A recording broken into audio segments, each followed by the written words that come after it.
This is going to be a simple how to get started with the Chemex. Day one, you've never used it before. I'm going to show you what this thing is capable of. First things first, we got to weigh our coffee. Let's just make it all. Next up, while the coffee's grinding, that's only going to take a minute, but we might as well get to something else real quick, is our water. Now, all you got to remember, 1:17 ratio. Great place to start. So let's zero this out. Here's our water, and let me get my trusty calculator. 41 grams times 17 is 697. I'm gonna add 50 grams to that to pre-wet our filter and to get this thing hot so that the temperature shock doesn't affect the taste of our brew. 746.8 is good enough for me. So excuse me while I go put this on the hot plate. While that's going, you can set your grounds aside right here and get your filter ready. Place the Chemex on your scale. Place the filter in, just like so, so that we are ready when the water is nice and hot.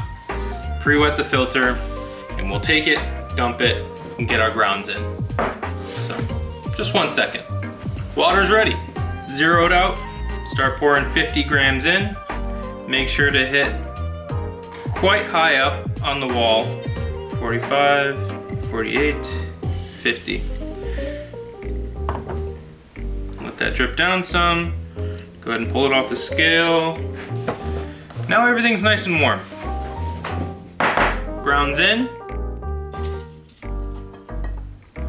Shake to even out. Zero it out. And we're gonna bloom, and this is another important part.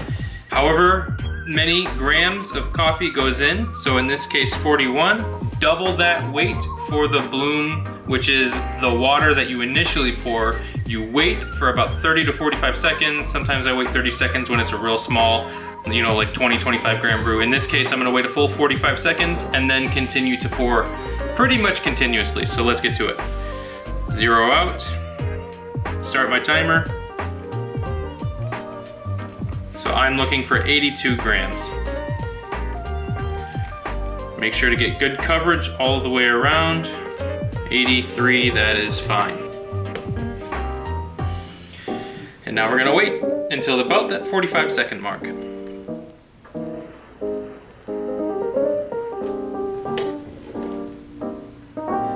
Now, you'll notice this kettle has this gooseneck spout. That's kind of important. It helps control the flow, slow spinning circles, making sure all the grounds are evenly covered.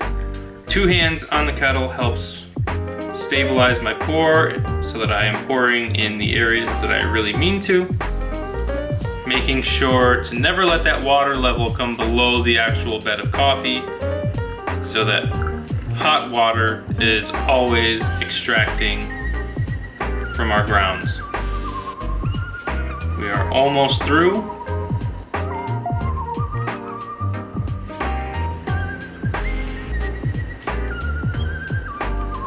And now we wait. I have my timer going on this scale. We're currently at the 315 point and everything's looking good. I'm gonna give it a nice slush.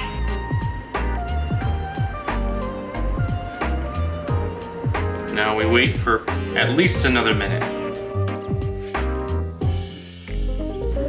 And we may actually be okay to call it at about 4:30, which is good.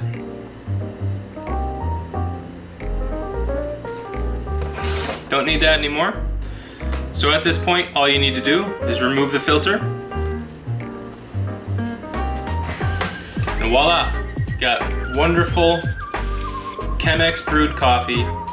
Hardly took any more time than a machine would, unless of course you've pre-programmed your machine to wake you up for you. We can't brew this wonderful Colombian without trying it.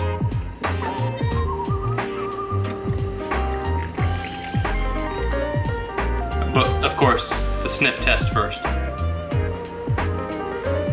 I can smell the kind of winey cherryness to it.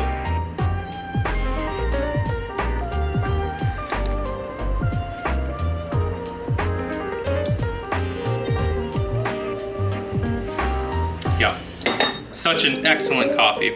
Still pretty hot. I'm gonna give it another second before I take another taste, but this guy is cherry forward, which is really nice to see, and it follows through with this really smooth, rich chocolate that just is such a wonderful combination. Simple, but wonderful. So that's it, guys. Just brewed 41 grams of wonderful Colombian coffee in the Chemex. Hope you learned something.